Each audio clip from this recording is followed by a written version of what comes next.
morning. Good morning. We'll get our screen share going here. Before we get to our regularly scheduled Sunday morning Sunday school. Yeah.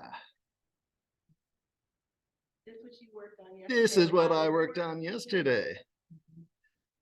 And Grace. Yeah.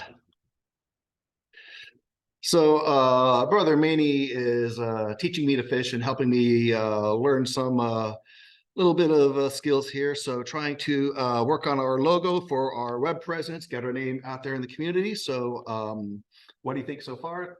The Grace needs to come up a little bit. Yeah. Yeah. You wanted it like 10 and 2. Yeah. Like so hands on the steering wheel. So we could do like that.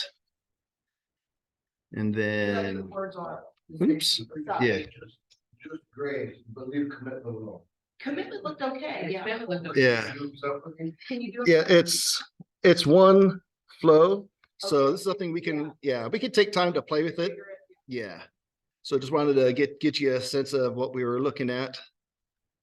And let's see. There you go. There you go. Yeah. Okay. So yeah, so we'll be up a little more. Yeah. So we could play with it. Yeah. We could play with it a little later. But yeah, I just wanted to. Yeah, it's either dots or spaces. Yeah, like yeah. At about 11 o'clock. So the Grace will be yeah. Yeah, there you go. Yeah.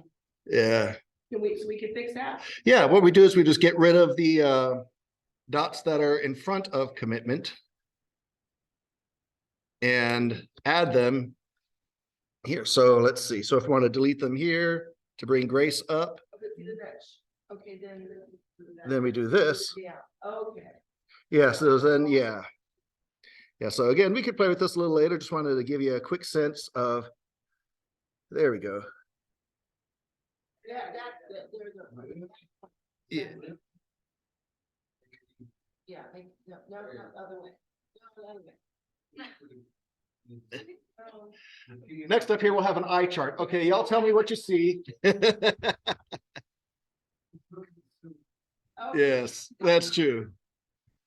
Yeah. It's kind of like the church here. We've got the beautiful baptistry over here. Then we've got the center of the baptistry is not the center of the pews, so it's kind of a Well, so Grace first and then commitment. Commitment actually ties to the cross, and grace ties to the Holy Spirit. Yeah, there's a So there we go. So there's that. So we can play with that a little more. Just wanted to show you. Yeah, he was. No. I don't know why that bar is there. Let's get rid of that. Yeah, doing this yesterday. Yeah. Yeah. Amen. So we are in our Sunday school class in the book of Genesis, chapter 28, going through the age of the patriarchs. We are in the lifetime of Isaac and his twin boys, Esau and Jacob. And we have come to the point where Jacob is on the run and has had his vision of Jacob's ladder. So we are in the year 1715 BC. It's the Middle Bronze Age. To get us a sense of where we're at, we'll take a look at some things here. Now, of course, as always, the word of God is our ultimate authority and go-to. Getting some background info from Egyptologist David Roll and his new chronology that fixes errors in the commonly accepted Orthodox chronology of Egypt and the other nations affected by that. And when those errors are corrected, secular chronology lines up exactly with the Bible never having to change. So I thought that was pretty spiffy, especially considering that Mr. Roll is an agnostic. He just sees things as they are, and I appreciate that very much. So, quick look around the world at what's happening while this is happening in Genesis 28. Over in China, they're having their first dynasty, their Xia dynasty. Out of their capital over here, Anyang is the modern name for it. Their emperor is Emperor Gao, here in the city we know today as Anyang. Annyeong, which is Korean for hello, or very similar to that. So that is happening. There's China. All right. So while he is in charge over there, over in Egypt, a little closer to home for folks, we have Pharaoh Amenemhat II, who is now reigning with his son, had brought his son in. After the first pharaoh of this dynasty was assassinated, they figured it would be a good idea to go ahead and start bringing in the son in to reign while the dad was still reigning, so they would co-reign. So when the dad eventually passed, however that happened, the son is already in place in a position of leadership. So that's a necklace worn by his daughter. That is from the time of Isaac, Jacob, and Esau. Yeah, beautiful. What's that made of? I don't know. That is the necklace of Princess Kenmet, the daughter of Amenemhat II. Yeah. Well, if it's a necklace, then those are probably pretty small. So I mean, it looks like it's some beading on there, but I was Yeah. wondering what those little. Yeah, because that's really. I love the vibrancy of it. Yeah. The fact that that endured all these centuries. It also reminds me of as a kid growing up, those little things called color forms, where you would color them and put them in the oven. But that was a different art form. Yeah, so this necklace dates from the time of Isaac and Jacob and Esau, with Amenemhat II co-reigning with his son, Senuseret II. They're in the 12th dynasty of Egypt's united Middle Kingdom. So also at this time, it seems to be, and again, Assyria's early chronology is a bit sketchy, hard to pin down, but over in their first capital of Ashur, their king looks to be Isin I. And this is right here off the Tigris River, northern part of Mesopotamia, land between the two rivers, the Tigris and Euphrates. And right up there is Mosul that we just looked at Wednesday night, looking at Bible patterns in modern times, how the war in Iraq brought us right back to the ruins of Nineveh. Just as Assyria had attacked Israel, so the Middle Eastern folks had attacked us with 9/11, and we were back engaged right at that very same capital of Nineveh, now known as Mosul. So a little tie in there. So that's Assyria during the time of Isaac, Jacob, and Esau. And over further south, we've got closer to the Persian Gulf in the city-state of Isin. We have a ruler named Ishmi-Dagon. There are the ruins of Isin today.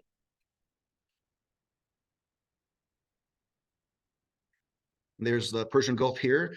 So you've got the Tower of Babel and Eridu right there. And then finally, another local place here, the city-state of Larsa. It is being ruled by a king named Samum. So you got Larsa right here, and that's what's left of that place. As we see, not much. So you got Larsa here, Isin over there. Babylon's up here, but it doesn't exist just yet. And so those are the powers that be at the time that we are looking at in Genesis 28, with Jacob on the run and heading back to his mother's homeland. So they were in Beersheba, and Jacob is on the run, and we saw he made it as far as a place that he named Bethel, house of God, after his vision known as Jacob's ladder. So here is Bethel. Shechem's a little further up here. So let's pick up again in Genesis 28. Yes, please. Are those mountains? Yes. Let me do this. So the lighter parts of the desert? Lighter parts of the desert, yeah, exactly. In fact, we can zoom in. Feel with elevation? Not offhand for Bethel, for example. Let's see. No, I believe Jerusalem's 2,000 feet. Oh, wow, okay. Oh yeah, it snows in Jerusalem. And the scriptures actually talk about the snow. So there's Bethel right there. There's Ai, where Joshua would be after Jericho. Yeah, so hilly terrain. So here in Genesis 28, let's pick up in verse 19. He called the name of the place Bethel, however, previously the name of the city had been Luz. Then Jacob made a vow, saying, if God will be with me, will keep me on this journey that I take, will give me food to eat and garments to wear, and I return to my father's house of safety, then the Lord will be my God. This stone, which I have set up as a pillar, will be God's house. And of all that you give me, I will surely give a tenth to you. Now, this is before the law of Moses and all of that. Of course, there's no Moses yet. So Jacob is being sent back home to his mom's side of the family, not only to get a bride, but also to escape being the death sentence placed on him by his brother Esau after obtaining the blessing from Isaac. And again, Isaac, even though he's old and blind, 136 years old, he's still going to live another 44 years. So he wasn't near his death yet. So Jacob is on the run, moving forward from Bethel, and now he's going to make it to his destination, and we'll pick up in Genesis 29. So he makes it. So his destination is Haran, which is right here.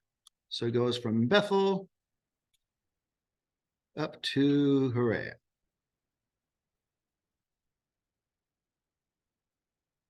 Where Abraham left to come down to the land of promise in Canaan.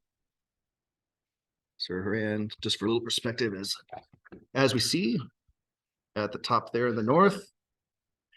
There are the headwaters of the Tigris and Euphrates rivers way up there. So there's Haran. And there's the route taken that Abraham took through Palmyra, coming all the way down here. So Jacob went from here all the way back up to here. So let's take a look. Genesis 29. Then Jacob went on his journey, came to the land of the sons of the east. He looked and saw a well in the field. And behold, 3 flocks of sheep were lying there beside it. For from that well they watered the flocks. Now the stone on the mouth of the well was large. When all the flocks were gathered there, they would then roll the stone from the mouth of the well and water the sheep, and put the stone back in its place on the mouth of the well. I'm going to pause right here. So basically, this well, these certain shepherds and their flocks would commonly use this one well. So what they would do is wait for each other. When they'd all get there, then they'd move this big stone off of the mouth of the well. They'd do the watering, and then they'd put the stone back. When they do this when they were all together is the point here. They would wait till they were all together and then do this. Big, heavy stone protecting the mouth of the well, keeping the water pure and all that. So that's the situation that is here that Jacob comes upon. So verse 4, Jacob said to them, "My brothers, where are you from?" And they said, "We are from Haran." He said to them, "Do you know Laban, the son of Nahor?" And they said, "We know him." And he said to them, "Is it well with him?" And they said, "It is well. And here is Rachel, his daughter, coming in with the sheep." Let me pause right there. So Jacob's mother is Rebekah. Rebekah's brother is Laban. So this woman coming along here, Rachel, is Laban's daughter, the daughter of Jacob's uncle. Brother. So Jacob's mother is Rebekah. Jacob's mother is Rebekah. Her brother is Laban. So Laban is Jacob's uncle. Laban's daughter would be Jacob's cousin. So here comes Rachel. Verse 7. He said, "Behold, it is still high day. It is not time for the livestock to be gathered. Water the sheep and go pasture them." But they said, "We cannot until all the flocks are gathered." And they rolled the stone from the mouth of the well. Then we water the sheep.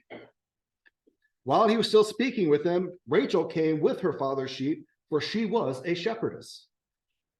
When Jacob saw Rachel, the daughter of Laban, his mother's brother, and the sheep of Laban, his mother's brother, Jacob went up and rolled the stone from the mouth of the well and watered the flock of Laban, his mother's brother. Then Jacob kissed Rachel and lifted his voice and wept. Jacob told Rachel that he was a relative of her father and that he was Rebekah's son, and she ran and told her father. So let's pause here. So Jacob sees this is his cousin, this is his family, this is who he's been sent out for. And he's so happy to see her that he doesn't wait for the others. He says, "Let's go ahead and move the stone. Let's get her and her flocks taken care of." Notice the fact it was said that she was a shepherdess. If anyone knows anything about shepherding, I know very little. It's a tough job. It is a demanding job. So it speaks very highly of Rachel and her character and her work ethic that she would be a shepherdess. It wasn't a case of everyone else was busy and the dad said, okay, daughter, just go take care of this. No, she was a shepherdess. That means something. That speaks something. So Jacob saw her. He removed the lid off, the stone off the well, got her taken care of, talked about who he was and their connection. And so Rebecca goes and so Rachel goes and tells her father. Now, both Rachel and Rebecca begin with R, so I'm going to try very hard not to confuse those names as we tell the story here. It's kind of like a Peter and Paul thing too. Hopefully we always know in context who we're talking about if we sometimes say the wrong name. But so Rachel is the daughter of Laban. Rachel is Jacob's cousin, and Rebecca is Jacob's mom. Goodness. Okay. So verse 13. When Laban heard the news of Jacob, his sister's son, he ran to meet him and embraced him and kissed him and brought him to his house. Then he related to Laban all these things. Laban said to him, surely you are my bone and flesh. And he stayed with him a month.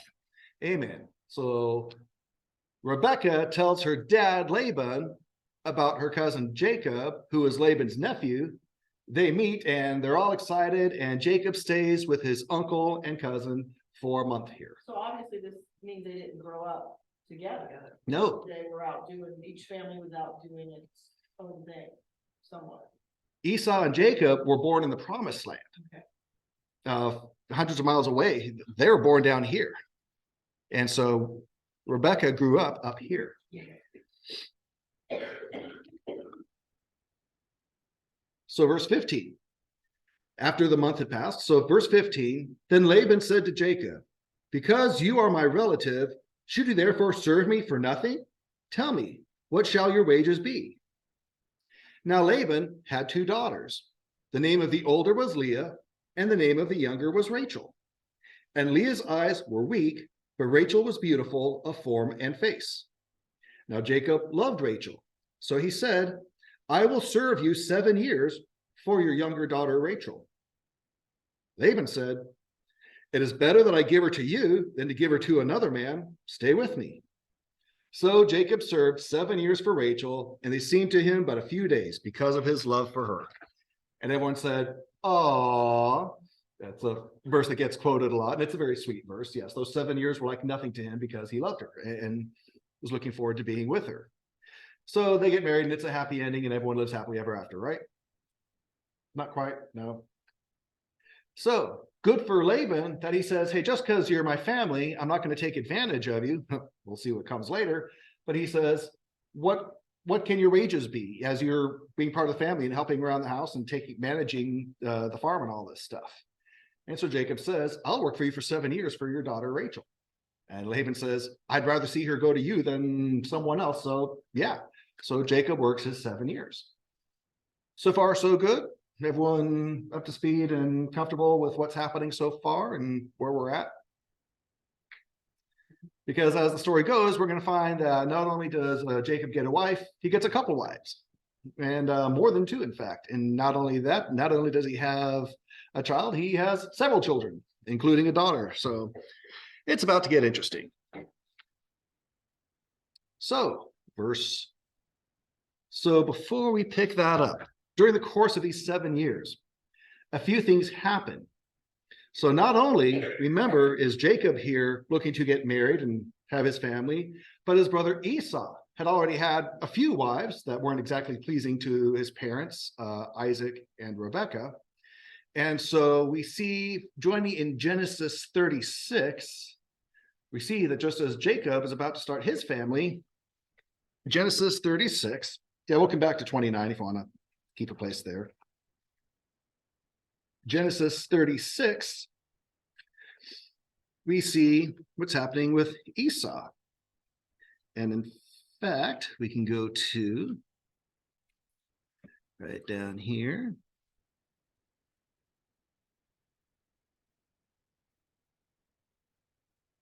Genesis 36, verse 1. Now these are the records of the generations of Esau, that is Edom.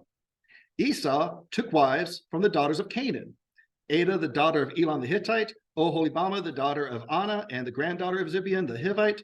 Also Basemath, Ishmael's daughter, the sister of Nebaioth. Adah bore Eliphaz to Esau, and Basemath bore Reuel. And Oholibamah bore Jush and Jalem and Korah. These are the sons of Esau who were born to him in the land of Canaan. Then Esau took his wives and his sons and his daughters and all his household and his livestock and all his cattle and all his goods, which he had acquired in the land of Canaan, and went to another land far away from his brother Jacob. Their property became too great for them to live together. The land where they sojourned could not sustain them because of their livestock. Esau lived in the hill country of Seir. Esau is Edom. And these are the records of the generations of Esau, their father of the Edomites, in the hill country of Seir. So here is the mountain range known as Mount Seir. And there's the line on the compass rose. There's the line between Jerusalem and Mount Sinai directly underneath it. So as the brothers are pursuing their own lives, Esau goes his way while Jacob has gone his, and he's settled and established over here, intermarrying with Ishmael's family. As we saw, Ishmael would continue to go on further south, Saudi Arabia. Muhammad, 600 years after Christ, would claim descendancy from him and start the Muslim religion and all that in this area. And their three holy sites would be Mecca, Medina, and Jerusalem. So that all comes out of this. This is also mentioned, you don't have to turn there, but I'll share the verse, First Chronicles, chapter 1, verse 35, parallels this. Oh, you betcha. So while Jacob's settling over there, hello, Sister Minnie and Sister Diana. Very happy to see you. Yeah. So wow. Yes. I sent her a quick text saying, Brother Westbrook's here. You don't want to miss this. No, I'm just kidding. Amen. Very happy day.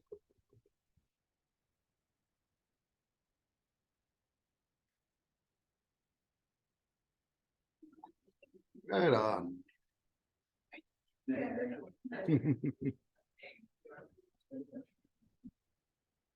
Very cool.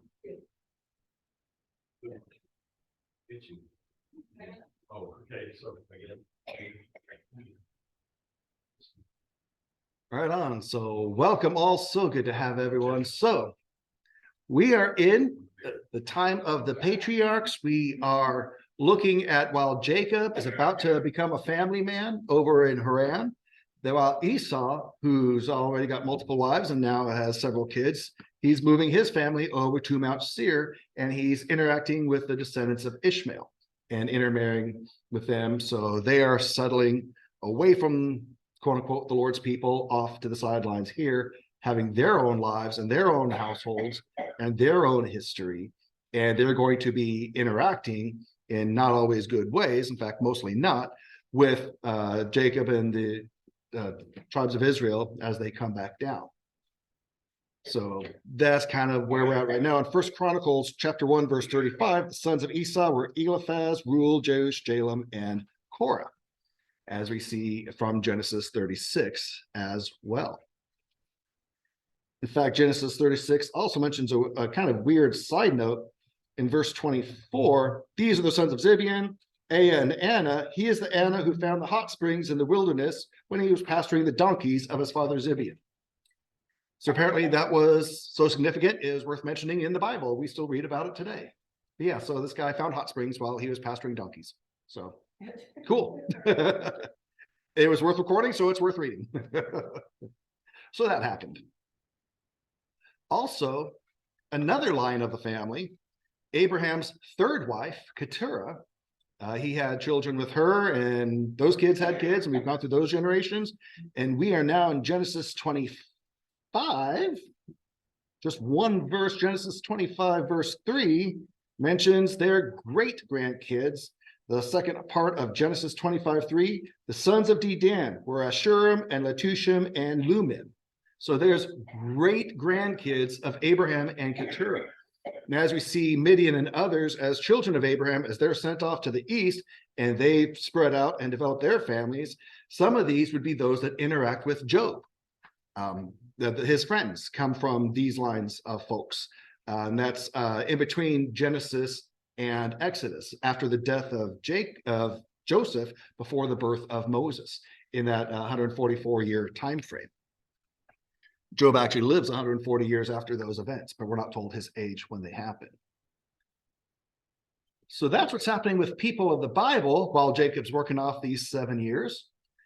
We also have a little bit of news back over in Larsa. We've got a new king named Zabaa. He's an Amorite. He's the son of the last king, Samiam.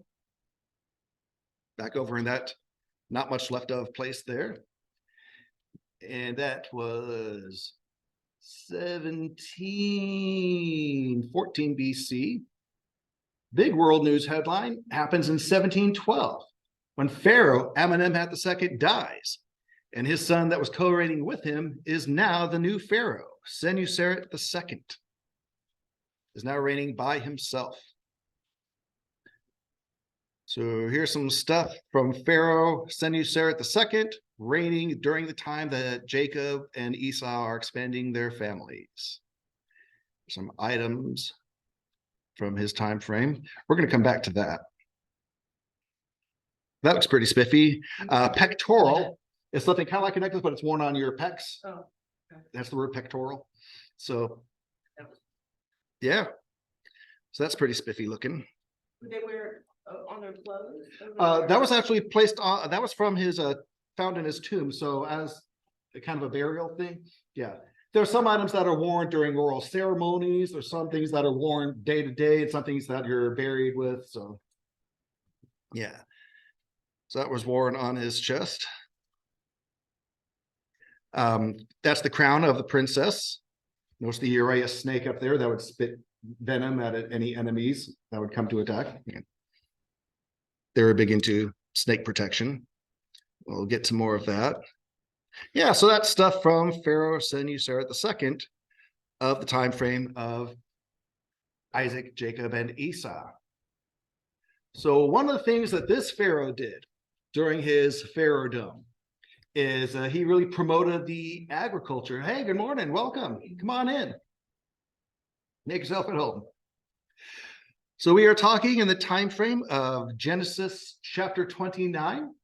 We are talking about Jacob and Esau, the twin brothers, and their separate families that all started off. And what was going on while Jacob is working for 7 years for the wife that he wants to marry, Rachel. While that's happening, we have a new Pharaoh in Egypt. And this pectoral is something from his time frame. One of the things that he did as Pharaoh was he really expanded the agriculture. He did all sorts of irrigation work to really expand the growing of that, the hunting, the fishing, and all that. And the other pharaohs after him continued doing that. They are also really big into not only that snake protection, the Uraeus, they're also big into the crocodile god, the Sobek. You'll see that in some of the pharaohs' names, something Sobek. Sobek is the crocodile. So they had a lot of different religious cults that were honoring the crocodile.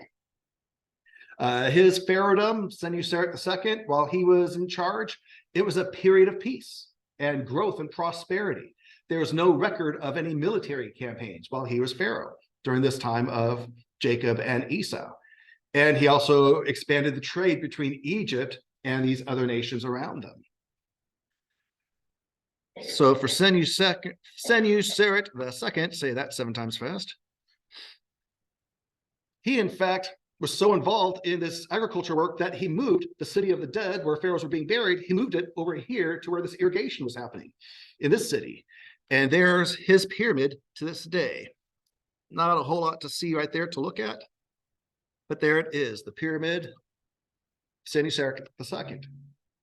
This was open to visitors for the very first time on June 28th, 2019. Wow. Yeah, so just in the last couple of years, this is the first time it's ever been open to visitors. It's actually constructed from mud brick, and it was constructed, as you see, they used that rock outcropping as a basis to kind of anchor the period and save time and money with the building and all that. Originally, it was all encased in white limestone, but then they took that off and used it for other stuff, which happened quite a lot. We mentioned how other periods in this area, they couldn't get to the burial chambers because it's all flooded out. Well, what they did here was they built a trench around the perimeter of the pyramid, filled it with sand to try to absorb the rainwater. They also put a stone perimeter around it. Let's see, And they had deep tunnels where they would, carry the coffin, the sarcophagus, and carry the building materials and all that stuff. They even put a fake burial chamber in this to throw off the tomb robbers. But it didn't work. Their efforts didn't work because they found another shaft that still was flooded with rainwater they couldn't get to. And the real burial chamber still ended up being looted. Most of the stuff was taken. The only thing they found was a gold uraeus, the snake thing, and they found the leg bones that they believed to be from this pharaoh. That's all that's left. So that is, let's see here. There's inside here. And again, this is during, not for the claustrophobic, So again, this is during Jacob and Esau's lifetime. As they're starting their families, this guy is the new pharaoh after the death of his dad.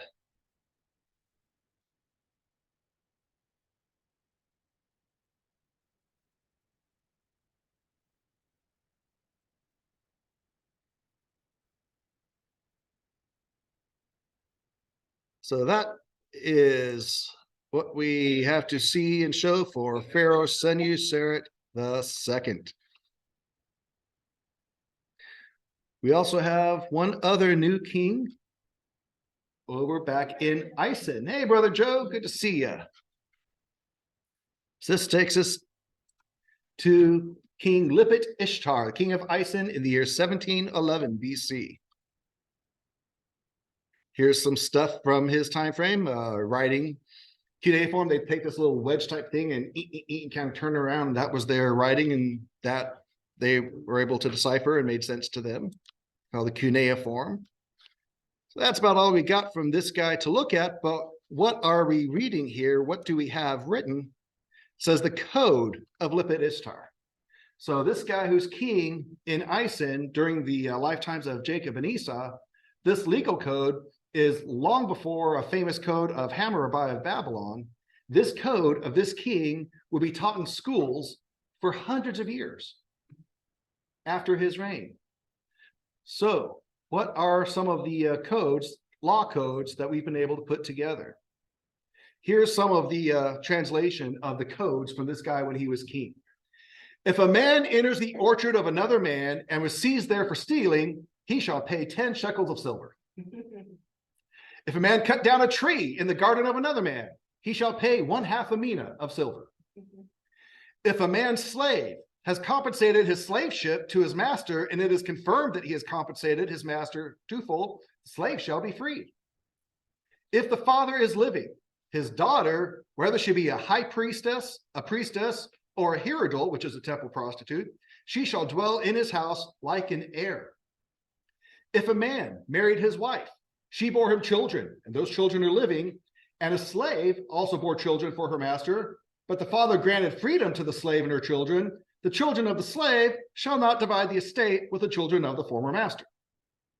If a man's wife had not borne him children, but a harlot from the public square has borne him children, he shall provide grain, oil, and clothing for that harlot. The children which the harlot has borne shall be his heirs. And as long as his wife lives, the harlot shall not live in the house with the wife. That was wisdom. Yeah. Right as rulers, right? Yes. Wow. If a man rented an ox, because we could do that. If a man rented an ox and injured and damaged its eye, he shall pay, If a man rented an ox and injured the flesh at the nose ring, he shall pay 1/3 of its price. If a man rented an ox and damaged its eye, he shall pay 1/2 its price. If a man rented an ox and broke its horn, he shall pay 1/4 its price. If a man rented an ox and damaged its tail, he shall pay 1/4 of its price. So yeah, so I love to say this is a Bible, not a bubble. We read the Bible and then we think, oh yeah, then life happens somewhere else. These are the lands that they were interacting with. These were the rulers they had to deal with. This was what was going on in life around them. So this was very real to Jacob and Esau as they're interacting with these other nations. And remember, the Lord's people right now, under this age of the patriarchs, they are not a nation. They are families. Israel is a nation when they are a couple million people leaving Egypt in the Exodus. They go down 75 and they come out a couple million. That's a nation. So they are families being subjected to the powers and influence and impact of all these nations around them. Just as we in America are impacted by interactions with other nations, we in California are interacted by things done by the federal level. And so understand that in life, there's an impact and effect. And the good side of that, the flip side of that is we, as the Lord's people, are to be a positive influence in the world around us. We know Joseph will be a positive influence in Egypt because he's a godly man. Daniel will be a positive influence in Babylon and Persia because of his being a godly man, and so on and so forth. So this, while Jacob is earning off his 7 years to marry Rachel, brings us to the year 1709 BC. In the year 1709 BC, we have a birthday to celebrate. Creation is now 3,500 years old. Creation looks to have been about 5209 BC, creation week, which means had he lived to see it on earth, this would be Adam's 3,500th birthday. Next year, 1708, we have a new emperor in the Xia dynasty of China. We have Emperor Fa, which is a long, long way to go, according to one song. But let's see. Interesting thing around his time frame, very famous place, and we'll wind down here, and then we'll get back to Jacob's marriage. This is Mount Tai. The first earthquake ever recorded took place here at Mount Tai. Seems to be right around this time frame in these early 1700s BC. So if you like the outdoors and don't like the claustrophobia of Egypt's tombs, here's a nice little walk for you to take. Yeah.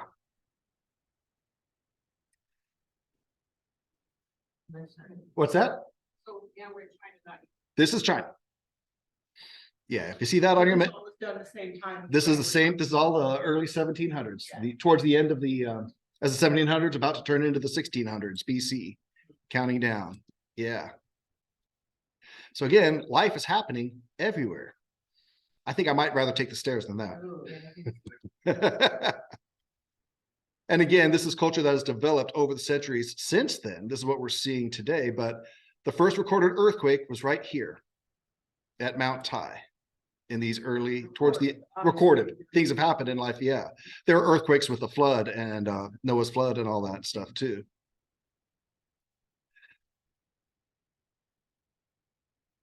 And something else I want to share, because you know me, that's the way I am with the culture here. Right over here, you can catch a show.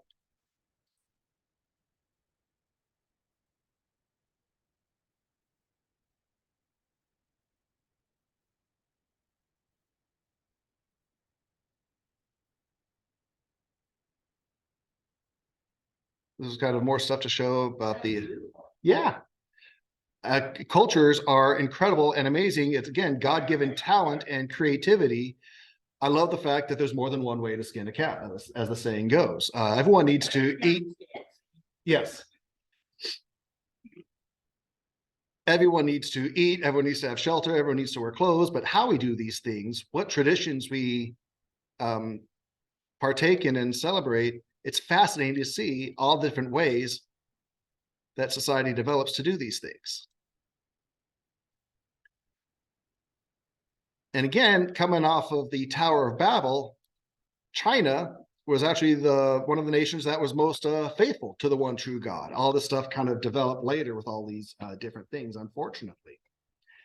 But we see that here Jacob, and we'll close back in Genesis 29, here Jacob is, through his lifetime of kind of fumbling along the way and some mistakes along the way, certainly, as his experience at Bethel with Jacob's ladder and his vision that God gave him, he is trying to seek a godly result in his life. And we'll see when all said and done how humbled he is by that. And we'll close here in Genesis 29, picking up in verse 21.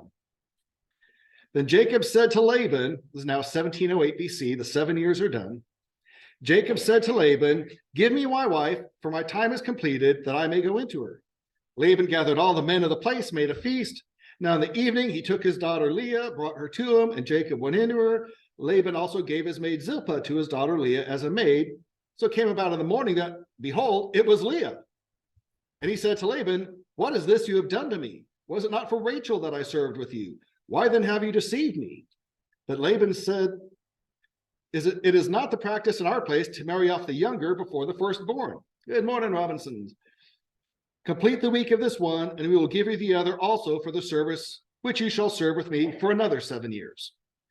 Jacob did so and completed her week, and he gave him his daughter Rachel as his wife. Laban also gave his maid Bilhah to his daughter Rachel as her maid. So Jacob went into Rachel also, and indeed he loved Rachel more than Leah. He served with Laban for another 7 years. And note, the Lord saw Leah was unloved. He opened her womb, but Rachel was barren. So wow, that's a recipe for some family drama that's going to be taking place here in a bit.